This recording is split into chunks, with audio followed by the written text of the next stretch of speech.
I'm so excited. I have a treat for you.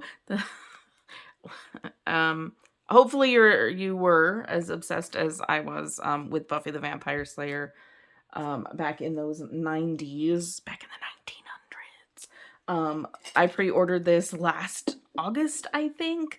When it first went on pre-order, and I forgot all about it, and it showed up in the mail the other day, or not in the mail, but Amazon brought it to me. So we have the Buffy the Vampire Slayer tarot. Oh Jesus, tarot deck and guidebook, and we're gonna crack this baby open. If you're new to the channel, hi, my name is Melissa, and I talk about witchy things and magic and do random chaos tarot readings.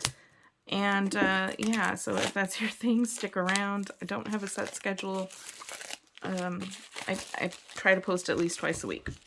All right. So we do tarot readings, witchy unboxing videos, and Metaphysical Mondays where we talk about magic and witchy stuff and all that good stuff. All right. We got the box open.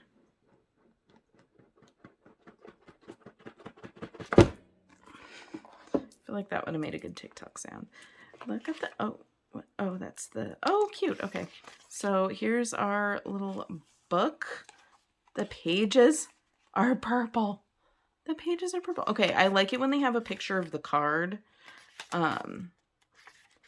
So that, like, you don't have to, like, find the card that you're looking up, or, you know what I mean? Like, you don't have to dig through the deck. If you wanted to just learn about the deck and study the cards, you don't have to have the deck out. You can just use the book. That's cute.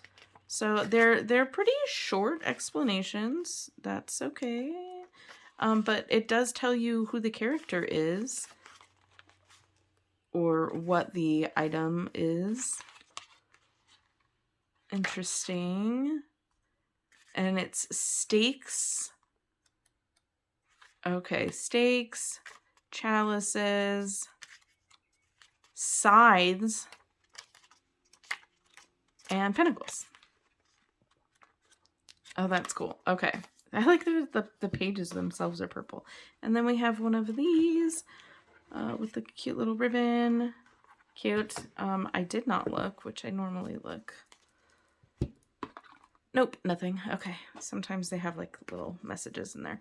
All right. So let's do... I'm going to do a quick walkthrough because I tend to do walkthroughs and I want to talk about each card. Is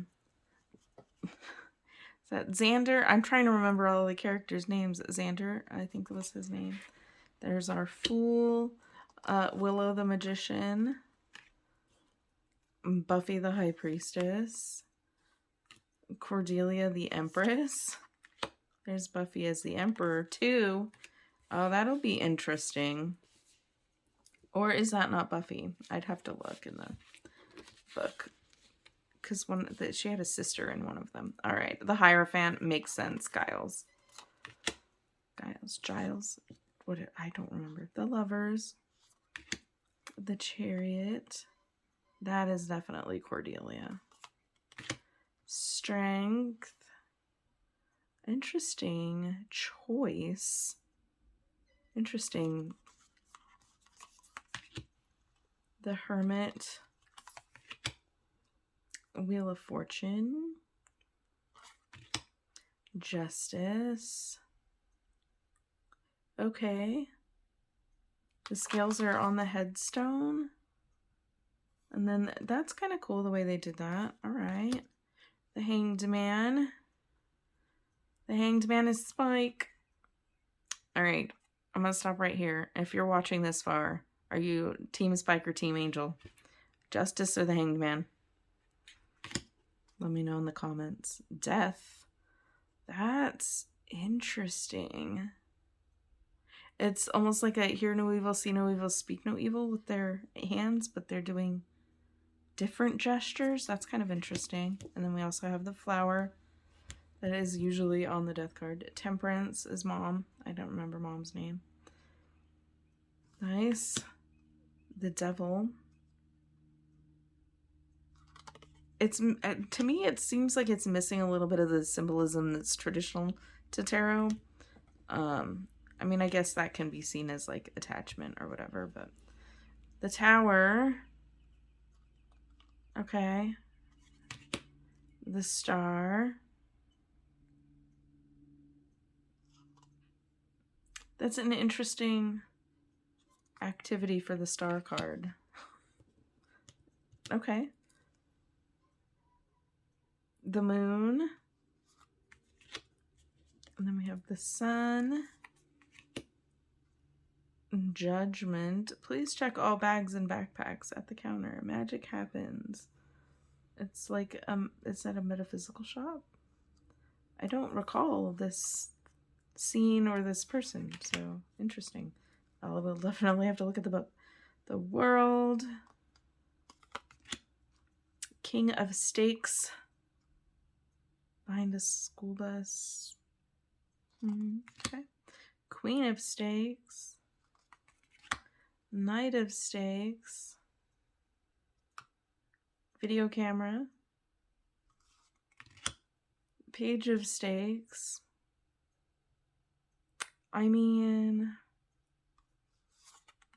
I do feel like it's missing some of the symbolism. I feel like it could have been better, but I do like the artwork. Ace of Stakes. Two of Stakes. Three of Stakes. Four of Stakes. Four of Wands. Stakes, it seems weird to me. Wands.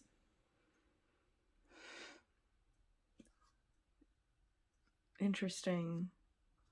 That's not... I mean, this kind of gives the vibe of the traditional, but like what's going on in the background doesn't feel very Four of Stakes, Four of Wands to me. The Five of Stakes is a demon. I mean, yeah, I can get that. And then the Six of Stakes. Seven of Stakes.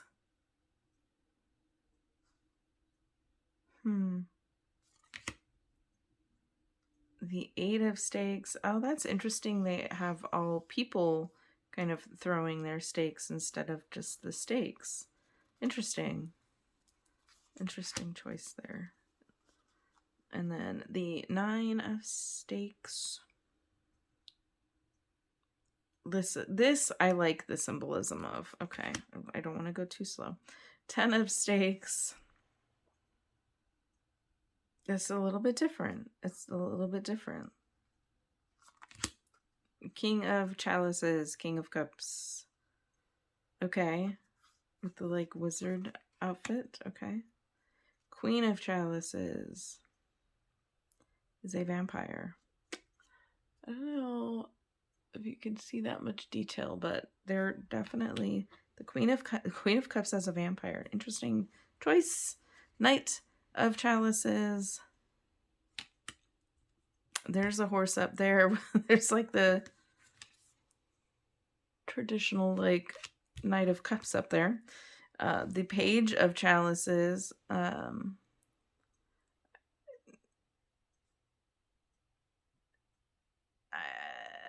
Well, there's a cup in there. Chalice, a cat in the chalice instead of a fish for the page.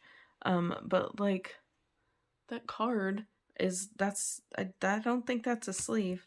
Interesting. Okay, Ace of Cups, Ace of Chalices. All right. Two of Chalices. They're like fighting over him or fighting him. Yeah. I have to be honest with you. I wasn't really a fan of the Nightmare Before Christmas deck either. Got it as a fan, but like I feel like it's mostly just fan art targeted toward tarot fans, tarot readers. It didn't really resonate very much with me. This one's kind of getting that way too. Maybe I'll play with it a little bit more. Three of Chalices. Now that makes sense. Four of Chalices. We're getting a little bit more traditional here. This card feels thicker than the other ones for some reason. That's more of our like traditional Four of Cups. That makes sense. Five of Chalices. Okay. Okay. Six of Chalices. Okay, we're a little bit more traditional in the imagery here. It seems more like a dating scenario than what I normally get from the Six of Cups, which would be more like nostalgia feeling. This is more like courtship. That could play into a reading better than, you know. All right, Seven of Cups, similar, very interesting kind of energy here. Same thing, I like that. That seems more on point for tarot. Eight of Chalices. That's interesting. Okay. That's not really like that walking away energy that you would really get from it. This is more like charging toward the fight. You know what I mean? Anyway. Nine of Chalices, Nine of Cups. This would be like mad satisfaction. I mean, he's like kind of partying there in front of like he's at like a disco bar club kind of situation. This Ten of Cups. Now this feels like it's got a little magician energy going on there on the bottom, because it looks like she has some supplies down here. There's like an axe. So we have some like air energy. We've got the fire energy and those candles and the cups.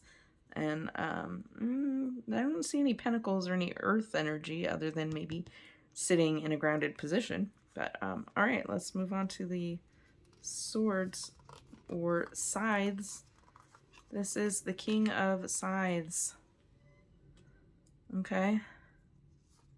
Queen of Scythes, sitting at the computer with the crystal ball there. Oh, and a floppy disk. Can't forget that floppy disk in her hand. That's not. Wait. Okay, so the first there were the floppies that were like 4 inches, and then we had like the hard disks that were like 3.5 inches. I think they were a little bit smaller, but those weren't floppies. They weren't floppy, but I think we still call them that. My memory in my old age. The Knight of Scythes. Interesting. Not really getting night vibes from that. Just saying. Maybe night as in evening, but not really getting the like movement of the night there. Page of Scythes. Okay, getting the youthful energy here. Kind of, we've got the trophies and stuff. They're clearly young and gathering achievements there. Ace of Scythes. Okay, I see that. The Two of Scythes. Not blindfolded. That's interesting. Then we have the Three. Oh, this scene. Three of Scythes. Interesting there. And then that leads to some introspection here as well with the Four of Scythes. Getting that traditional imagery. Good. I like that. Five of Scythes. A little bit of conflict here. That does make sense. Yeah. And then we have the Six of Scythes. Turning into a werewolf. Can't remember his name. Interesting, because the Six of Swords is usually a like the get on the boat where like leaving for calmer waters. So this feels kind of opposite of that. Unknown territory. Seven of Scythes. Yep, walking away. Stealing, but leaving a couple. Maybe some shady going on. Maybe he's just picking up his own swords. Who knows? The Eight of Scythes. At least this one's blindfolded. And is bound. But what's going on down behind there? That's an interesting depiction. All right. And then we have the Nine of Scythes. Very traditional looking dream world. And in a vampire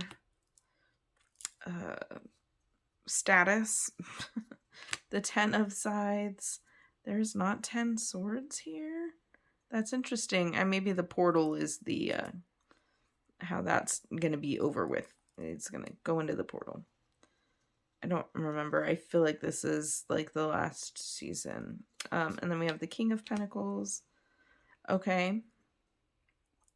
That makes sense. I like that depiction. The Queen is good too. I like that. She's on the ready here. Queen of Pentacles, but she's got a wand in her hand there as well. So it's kind of like balanced and practical and being vigilant. The Knight of Pentacles. Okay. The Page of Pentacles. The Ace of Pentacles. The Two of Pentacles. I can see that one. That feels more like Robin from Stranger Things to me. With the chips, or not chips, the Scoops Ahoy. Anyways, that's what that reminded me of. The Three of Pentacles. Okay. I wish I could see behind this to see what they're like working on back there. He's got something in his hands there. And we have the Four of Pentacles, the Magic Box. Cool. Okay. Everything's like all of these pentacles are attached, so I can get that. The Five of Pentacles seems pretty traditional. All the shoes are there, but he is on a crutch. That key, I like that. Adding that key in there. That, you know, like kind of like it's available. And then we have the Six of Pentacles. I read that backwards. How did they read Roman numerals with dyslexia? That's gotta suck. Okay. Yeah, I can. This is again, I'd have to go a little bit deeper with the characters. That one is in vampire status.